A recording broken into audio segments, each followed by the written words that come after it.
నిల్లు అవినీతి ఫుల్లు ఇట్లాగా ఒక్కొక్క నియోజకవర్గానికి సంబంధించి అక్కడంతా కూడా మొత్తం నాశనం చేసేస్తున్నది వైఎస్ఆర్ కాంగ్రెస్ పార్టీ అన్నటువంటి వార్తని హైలైట్ చేస్తున్నారు. మరోవైపు భూ వివాదంలో బొత్స సందీప్, ఇది కొత్త అంశం. తెలంగాణలో రంగారెడ్డి జిల్లాలో తలెత్తిన భూ వివాదంలో రాష్ట్ర మంత్రి బొత్స సత్యనారాయణ కుమారుడు బొత్స సందీప్ పేరు తెరపైకి వచ్చింది.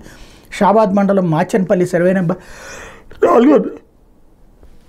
42లోని 31 ఎకరాల భూమికి సంబంధించి ఫోర్జరీ ద్వారా ప్రభుత్వ రికార్డును తారుమారు చేశారంటే ఈ మహేందర్ అలియాస్ బొప్పి మహేందర్ తెలంగాణ హైకోర్టులో పిటిషన్ దాఖలు చేశారు. ఆ భూమి ప్రస్తుత యజమానులు బొత్స సందీప్ ఒకరు కావడం విశేషం.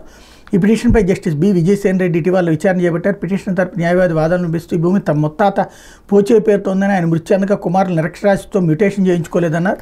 2018లో రైతు బంధు పథకం డీడీ కూడా పోచే పేరుతో వచ్చిందని చెప్పారు. మ్యూటేషన్ కోసం రెవెన్యూ అధికారులను ఆశ్రయిస్తే సివిల్ కోర్టు నుంచి వారసత్వ ధృవీకరణ పత్రం తీసుకురావాలని చెప్పారన్నారు. ఈలోగా వారసుల్లో ఒకరు భాగ పరిష్కారం కోసం సివిల్ కోర్టును ఆశ్రయిస్తే సర్వే నెంబర్ 442లోని 15 ఎకరాల భూమి చేగూరు రమేష్ పేరుతో ఉందని తెలిసిందన్నారు.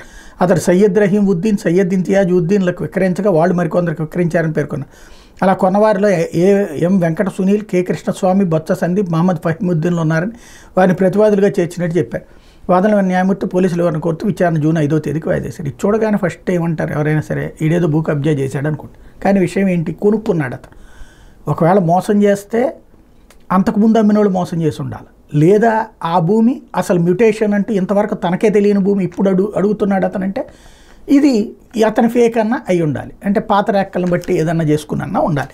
కానీ ఈ లోపే మనం ఒక ముందు బురద నెత్తినేసేస్తాం, ఆ తర్వాత వాడు తుడుచుకోవాలి అన్నటువంటి కోణంలో నుంచి రాసుకొస్తున్నారు. ఇది ఆంధ్రప్రదేశ్ ప్రజలకి రోజు అలవాటే, కొత్తదేం కాదు. మనం చెప్పినా కూడా వీళ్ళు మారరు. ప్రజలకు సంబంధించిన ఆలోచన అయితే మారుతుందేమో అన్నటువంటి ఆశ కొద్ది